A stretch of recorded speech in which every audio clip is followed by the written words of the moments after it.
சுக்கிர பெயர்ச்சி பலன்களை டீட்டெயிலாக நம்ம பார்க்க போகிறோம். ஒருவர் சுகமாக சொகுசாக வாழ வேண்டும் அப்படின்னா 2 கிரகங்கள் நல்லா இருக்கணும். ஒன்று குரு பகவான், சுக்கிரன். அப்போ சுக்கிரன் தான் சொகுசுக்கு காரகன், வண்டி வாகனத்துக்கு காரகன், கலத்திர காரகன், பெண்களை குறிக்கக்கூடிய, அதுவும் குறிப்பாக இளம் பெண்கள் சம்பந்தப்பட்ட விஷயத்தை குறிக்கக்கூடியது. திருமணத்துக்கு காரகன், கலத்திர காரகன் சொல்லுவோம். அதே சமயத்தில் அழகு சம்பந்தப்பட்ட அனைத்தையும், டெக்ஸ்டைல் சம்பந்தப்பட்ட, ஹோட்டல் சம்பந்தப்பட்ட, உல்லாச விடுதிகள், ஸோ இந்த மாதிரி காரகத்துவத்தை கொண்டிருக்கக்கூடிய இந்த சுக்கிரனானது கும்ப மனையிலிருந்து மீன மனைக்கு பயிற்சி ஆகிறார். அதாவது காலச்சக்கரத்தினுடைய 11வது வீட்டிலிருந்து 12ஆம் வீட்டுக்கு பயிற்சியாகி அங்கே உச்ச பலத்தோட வலிமையாக உட்காந்துட போறார். யாரோட சேர்ந்திருக்கார் அப்படின்னா ராகுவோட இணைவு பெற்றிருக்கு. அப்போ அது போகவே அந்த சுக்கிரன் வீட்டில் குரு பகவானும், குருவின் வீட்டில் சுக்கிரனும் போய் பரிவர்த்தனை பெற்று அமரப் போகிறது. ஸோ இந்த பரிவர்த்தனை பெற்று சுக்கிரன் உச்ச பலத்தோட வலிமையாக இருக்கக்கூடிய இந்த காலகட்டத்தில் இந்த 12 ராசிகளுக்கும் என்ன மாதிரியான பலன்கள் அப்படிங்கிறத டீட்டெயிலாக பார்க்க போகிறோம். அதற்கு முன்னால் நம்முடைய சேனலை ஃபர்ஸ்ட் டைம் நீங்கள் பார்ப்பவர்கள் என்றால் மறக்காம சப்ஸ்கிரைப் பண்ணிக்கிங்க. கடகராசி என்பர்களே, இந்த சுக்கிரனுடைய பெயர்ச்சியானது வருகின்ற தை மாதம் 15, அதாவது 28/1/2025 அன்று கும்பமனையிலிருந்து மீனமனைக்கு பெயர்ச்சியாகிறார். அங்கே உச்ச பலத்தோட அமைய இருக்கிறார். அப்போ இந்த கடகராசி என்பவர்களுக்கு இந்த சுக்கிரன் யார் அப்படின்னா 4க்குரியவன், சுகத்தை தரக்கூடியவன், சுகாதிபதி, அதே சமயத்தில் லாபத்தை தரக்கூடியவன் தான் அந்த சுக்கிரன். அந்த சுக்கிரன் இப்போ 9ஆம் இடம் என்று சொல்லக்கூடிய பாக்யஸ்தானத்தில் போய் அமர இருக்கிறார் உச்ச பலத்தோட. ஏன்னா கடந்த மாதங்களில் பார்த்தீங்கன்னா சுக்கிரன் 8ஆம் இடத்துல போய் உட்கார்ந்துருக்கார், அட்டமஸ்தானத்தில் போய் உட்கார்ந்துருக்கார். சுக்கிரன் 8ல் மறைவு ஸ்தானம். அப்போ என்ன ஆகும், சில மறைவு சுக்கிரனால பெரிய நன்மைகள் உங்களுக்கு ஏற்படுத்தலை. ஏன்னா கணவன் மனைவிக்குள்ள ஒரு சில பிரச்சனை இருந்தது. சுக்கிரனுங்கிறது கையிருப்பு பணக்காரன், பணம் சார்ந்த விஷயத்தில் சில தொல்லைகள் இருந்தது. அதே சமயத்தில் கலத்திர ரீதியாக சில பிரச்சனைகள் இருந்தது. திருமணம் சார்ந்த விஷயம் நன்றாக நடக்கல, தடையாக இருந்தது, பிரச்சனையாக இருந்தது. இப்போ பாக்யஸ்தானத்துக்கு போறார். 9ஆம் இடத்துக்கு போறது ஒரு நல்ல அமைப்பு. அதாவது ஒரு சுப கிரகம் என்று சொல்லக்கூடியவர், அதாவது திரிகோணத்தில் போய் அமரும் போது அபரிவிதமான நன்மையை செய்ய போகிறார். அது பாக்யஸ்தானத்தில் நல்ல பாக்கியம் உங்களுக்கு கொடுக்க போகிறது அப்படின்னு அர்த்தம். அது உச்ச பலத்தோடு அமர்ந்து கொண்டு 3ஆம் இடத்தை பார்க்கிறார், முயற்சி ஸ்தானத்தை பார்க்கிறார், தைரிய வீரிய ஸ்தானத்தை பார்க்கிறார். தைரியமாக எதையும் செய்யலாம், துணிந்து செய்யலாம் என்கின்ற தன்னம்பிக்கை கொடுக்கக்கூடிய ஒரு காலகட்டமாக நிச்சயமாக அமையும் இந்த கடகராசி என்பர்கள். ஏற்கனவே அஷ்டம சனியால் பல இன்னல்கள், பல துக்கங்கள், பல போராட்டங்கள், பணப்பிரச்சனை, கணவன் மனைவிக்குள்ள பிரச்சனை, ஸோ இந்த மாதிரி நிறைய பிரச்சனைகளை, மனம் விஷயத்தில் சில பிரச்சனைகளை சந்தித்து கொண்டிருந்தீர்கள் அல்லவா? இப்போ இந்த சுக்கிரனாலும் உங்களுக்கு நன்மை தரக்கூடிய ஒரு காலகட்டமாக அமைகிறது. அப்போ சுக்கிரன் என்ன, கையிருப்புக்கு பணக்காரன். கையிருப்புல பணத்தில் எந்த பிரச்சனையும் வரப்போவதில்லை. ஏதாவது ஒரு ரூபத்தில் உங்கள் பாக்கெட்டில் பணம் வந்து கொண்டே இருக்கக்கூடிய ஒரு அற்புதமான ஒரு காலகட்டம். 9ஆம் இடம் என்பது என்ன, தந்தையை குறிக்கக்கூடிய இடம் அல்லவா? தந்தையினுடைய செல்வாக்கு அதிகமாக போகிறது. தந்தை சார்ந்த விஷயத்தில் இருந்து வந்த பிரச்சனைகளுக்கு முற்றுப்புள்ளி வைக்க போகிறது. தந்தை உங்களுக்கு ஹெல்ப் பண்ண போகிறார். தந்தையோட சுமூகமான உறவு உங்களுக்கு வரப்போகுது அப்படின்னு எடுத்துக்கலாம். அப்போ என்ன பாக்கியம், உங்களுக்கு ஒரு நல்ல பாக்கியம் கிடைக்கணும். 4ஆம் அதிபதி அல்லவா, 4ஆம் அதிபதி உச்ச பலத்தோட போறார். 4 என்பது என்ன, சுகம், சுகத்தை கொடுக்க போகிறார். ஒரு மனிதன் ஒரு சுகபோகங்களை அனுபவிக்கக்கூடிய ஒரு கிரகம் அப்படின்னா அது சுக்கிரன் தான் சொல்லணும். சுக்கிரன் நல்லா இருந்துட்டாலே போதும். உங்கள் ஜாதகத்தில் சுக்கிரன் வலுப்பெற்று நல்லா இருந்தானா அவர் அனைத்து விதமான சுகபோகங்களை அனுபவிக்க பிறந்தவன் அப்படின்னு சொல்லலாம். ஸோ இந்த காலகட்டத்தில் சுக்கிரன் உச்சபலத்தோடு இருக்கிற போது இந்த கோச்சார ரீதியில் 4ஆம் இடம் என்கின்ற சுகஸ்தானத்தை வலுப்படுத்த போகிறார். என்ன சுகஸ்தானத்தை வலுப்படுத்த போகிறார்? 4ஆம் இடம் என்பது வீடு, வண்டி, வாகனத்தை குறிக்கக்கூடிய ஒரு இடம். அப்போ வாகன காரக கிரகமே சுக்கிரன் உச்சபலத்தோடு இருக்க போறார். அப்போ என்ன, நினைத்த மாதிரி ஒரு வாகனங்களை வாங்கக்கூடிய யோகம் என்பது இந்த காலகட்டத்தில் இருக்கு. ஏன்னா மாளவியா யோகத்துடன் இருக்கக்கூடிய ஒரு காலகட்டம், குருவும் சுக்கிரனும் பரிவர்த்தனை பெற்றிருக்கக்கூடிய ஒரு காலகட்டம். அதாவது 9ஆம் அதிபதியாக இருக்கக்கூடிய குரு பகவான் 11ஆம் இடத்துல உட்கார்ந்திருக்கார், சுக்கிரனுடைய வீட்டில் உட்கார்ந்திருக்கார்.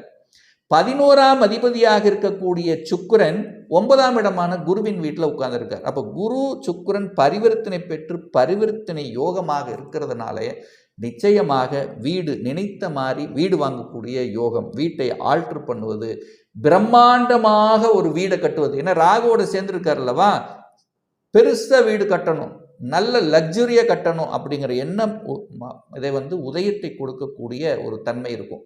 உங்கள் மனசில் ஆள் மனசில் ஓடிட்டே இருந்திருக்கும். இந்த காலகட்டத்தில் அதை சக்ஸஸ் பண்ணக்கூடிய தன்மை, திடீர்னு கட்டின வீட்டை அப்படியே விலைக்கு வாங்கக்கூடிய யோகம் என்பதும் இருக்கிறது. வாகனங்கள் வாங்கக்கூடிய லக்ஸூரியஸ் வாகனங்கள், சொகுசு வாகனங்களை வாங்கக்கூடிய தன்மை, ஏற்கனவே பழைய வாகனங்கள் இருந்தால் அதை மாற்றிட்டு புதிய வாகனங்கள் வாங்கக்கூடிய தன்மை இருக்கிறது. தாய் நன்றாக இருக்க போகிறார், தாயினுடைய ஹெல்த்தில் சார்ந்த விஷயத்தில் இருந்து வந்த பிரச்சனைகளை களையக்கூடிய தன்மை. 4ஆம் இடம் என்பது தாய் சார்ந்த விஷயம், தாய் வர்க்கம் சார்ந்த விஷயம் நல்லது நடக்கக்கூடிய தன்மை. தாயினுடைய சொத்துக்கள் உங்களுக்கு கிடைக்கப் போகிறது, தாய்க்காக நீங்கள் சில விஷயங்களை மேற்கொள்ள போகிறீர்கள் அப்படின்னா தாயினுடைய அன்பு கிடைக்கப் போகிறது. ஏற்கனவே இந்த கடகராசி என்பவர்கள் பொதுநலத்தன்மை உடையவர்களவா, அப்போ பொதுநலமாக சிந்திக்கக்கூடிய தன்மைங்கிறது இருக்கிறது அப்படின்னு சொல்லுவேன். எல்லாரும் கிடைக்க வேண்டும் என்கின்ற பொதுநலத்தன்மைங்கிறது இருக்கு.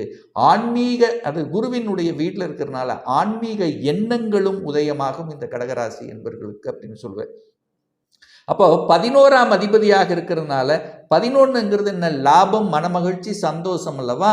அப்போ உங்களுடைய லாபங்கள், செய்யக்கூடிய தொழில்கள் மூலமாக கிடைக்கக்கூடிய லாபங்கள், அந்த லாபங்கள் மூலமாக சமுதாய பணிக்கு, அதாவது மற்றவர்களுக்கு ஹெல்ப் பண்ணக்கூடிய சமூக நலன்களில் ஈடுபடுத்தி அதன் மூலமாக பெயரையும் புகழையும் அடையக்கூடிய ஒரு காலகட்டமாக அமையும்.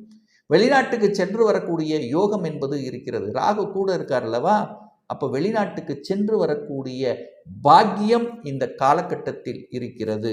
ஏற்றுமதி இறக்குமதி சார்ந்த விஷயத்தில் நற்பலனை கொடுக்கக்கூடிய காலகட்டமாக அமைகிறது. சுக்கிரனுங்கிறது கலைத்துறைக்கு சொந்தக்காரர் அல்லவா, அப்போ கலைத்துறையில் இருக்கக்கூடிய கடகராசி அன்பர்களுக்கு நிச்சயமாக இந்த 28/1/2025 அப்புறம் புகழ் பெறக்கூடிய, புதிய ஒப்பந்தங்கள் கொடுக்கக்கூடிய, கலைத்துறையில் என்ட்ரி ஆவதற்காக ஏற்கனவே கலைத்துறையில் இருக்கின்றவர்களுக்கு புகழ் பெறக்கூடிய, நீங்கள் நினைத்த காரியங்கள் முடிக்கக்கூடிய விஷயத்தில் அழகா அற்புதமாக அமைந்திருக்கிறது. அழகு சம்பந்தப்பட்ட, கவர்ச்சி சம்பந்தப்பட்ட, தன்னை அழகுபடுத்தி கொள்ளக்கூடிய தன்மை, அதாவது ஒரு என்ன சொல்றது, நான் நன்றாக இருக்கிறேன், நான் இதுவரைக்கும் நான் வெளியில் காமிக்கலை, இனி என்னுடைய இது வெளி உலகத்துக்கு காமிக்கக்கூடிய, புகழ் பெறக்கூடிய, கௌரவம் நிலைநாட்டக்கூடிய வகையில் அமைந்திருக்கிறது. ஆன்மீக பணிகளில் 9ஆம் இடம் ஆன்மீகத்தை குறிக்கக்கூடிய இடம், ஆன்மீக நாட்டங்களையும் கொடுக்கும் சிலருக்கு. ஆனால் ஒரே விஷயம் என்னன்னா, சுக்கிரன் ராகுவோடு இணைகிறார். ராகுங்கிறது ஒரு பாவ கிரகம் அல்லவா, ராகுங்கிறது ஒரு பாம்பு கிரகம்தான். அப்போ சுக்கிரன் என்பது ஆணையும் பெண்ணையும் கொடுக்கக்கூடிய களத்திரம். ஸோ அந்த களத்திர விஷயத்தில் மட்டும் கவனமாக இருக்கணுங்கிறத ஞாபகத்தில் வைத்துக் கொள்ளுங்கள். ஆண்கள் என்றால் பெண்கள் சார்ந்த விஷயத்திலும், பெண்கள் என்றால் ஆண்கள் சார்ந்த விஷயத்திலும் கவனம், எச்சரிக்கையோடு இருக்கணும். காதலையும் கொடுக்கும் இந்த காலகட்டம். சுக்கிரன் உச்சபலம் அல்லவா, காதல் காரக கிரகம் யாருன்னா சுக்கிரன் தான் சொல்லுவேன். அந்த சுக்கிரன் உச்சபலமாக இருக்கும்போது காதல் அமைப்புகள் உங்களுக்கு தேடி வரக்கூடிய அமைப்பு. அது ராகுன்னா அந்நியர்கள், அதர் காஸ்ட், வெளிநாட்டு தொடர்புகளை உங்களுக்கு கொடுக்கக்கூடிய ஒரு காலகட்டமாக நிச்சயமாக அமையும். கடனை அடைத்து விடலாம் என்கின்ற தன்னம்பிக்கை கொடுக்கும். ஏன்னா குருவோட தான் பரிவர்த்தனை ஆகிறார். அந்த குருங்கிறது உங்களுக்கு 6க்குரியவன் அல்லவா. இப்போ பணம் வரப்போகுது, பணம் வந்தால் என்ன பண்ணுவீங்க, ஏற்கனவே இருக்கக்கூடிய கடனை அடைத்து விடலாம் என்கின்ற எண்ண ஓட்டங்களை கொடுக்கும். அப்போ கடனை வாங்கி அடுத்த பரிணாமத்துக்கு செல்லக்கூடிய வாய்ப்புகள் இருக்குது. இதை கட்டிட்டு அடுத்தது ஒன்று பண்ணிக்கலாம் அப்படிங்கிற எண்ணங்களையும் உங்களுக்கு நிச்சயமாக கொடுக்கும். அப்போ சுக்கிரன் சார்ந்த விஷயங்கள், கணவன் செட்டில் ஆகக்கூடிய அமைப்பு, வேலை வாய்ப்பு, கணவன் அல்லது மனைவி ஒரு வெளிநாட்டுக்கு போகணும் என்கின்ற எண்ண ஓட்டத்தை கொடுக்கும். இல்லை வெளிநாட்டில் கம்பெனிகளை போய் வேலை பார்க்கணும் என்கின்ற அமைப்பை உறுதியாக கொடுக்கும். விசா அப்ளை பண்ணி காத்து கொண்டிருப்பவர்களுக்கு விசா கிடைக்கக்கூடிய அமைப்பு இருக்கிறது. ஸோ இந்த மாதிரி அந்த சுக்கிரனுடைய காரகத்துவத்தில் உங்களுக்கு இந்த சுக்கிரன் நல்லபடியாக கொடுக்க போயிடும். உச்ச பலத்தோடு இருக்கிறதுனால அளவுக்கு அதிகமாக பணங்கள், அபிலாசைகள், ஆசைகள் என்ன ரொம்ப ஆசைப்படக்கூடாது. ஏன்னா போகக்காரகன் ராகு கூட இருக்கார்லவா, ரொம்ப ஆசைப்பட்டீங்கன்னா எங்கேயாவது இடத்துல கொண்டு போய் விட்டுரும். ஆனால் ஆசையை தூண்டக்கூடிய விதத்திலும் இருக்கும். ஸோ அந்த இடத்துல மட்டும் நீங்கள் கொஞ்சம் கவனமாக இருக்கும். ரெண்டு விஷயம்தான். கலத்துற விஷயத்தில் ஆசைகள் அளவுக்கு அதிகமாக போகக்கூடாதுங்கிறத ஞாபகத்தில் வச்சுங்க. மற்றபடி இந்த சுக்கிர பயிற்சி நல்லதாக சுப போகங்களை அள்ளித்தரக்கூடிய ஒரு சுக்கிர பயிற்சியாக நிச்சயமாக அமையுங்கிறதுல எந்தவித மாற்று கருத்தும் கிடையாது. ஒரு பர்சனல் கன்சல்டேஷன் எடுத்துக்கணும், ஒரு சுயஜாதகம் பார்க்கணும் என்று விருப்பமுடைய அன்பர்கள் டிஸ்பிளே தெரியக்கூடிய நம்பருக்கு வாட்ஸ்அப் மூலியமாகவோ ஃபோன் கால் மூலியமாகவோ தொடர்பு கொண்டு அப்பாயின்மெண்ட் பெற்றுக்கொண்டு கன்சல்டேஷன் எடுத்துக்கலாம். நம்ம சேனலை நீங்கள் ஃபர்ஸ்ட் டைம் பார்ப்பவர்கள் என்றால் மறக்காமல் சப்ஸ்கிரைப் பண்ணிக்கிங்க. பக்கத்தில் இருக்கக்கூடிய பெல் பட்டன் மற்றும் ஆல் நோட்டிஃபிகேஷனை கிளிக் பண்ணும்போது நான் போடக்கூடிய அடுத்தடுத்த பதிவுகள் உங்களுடைய நோட்டிஃபிகேஷனில் வந்து சேரும்.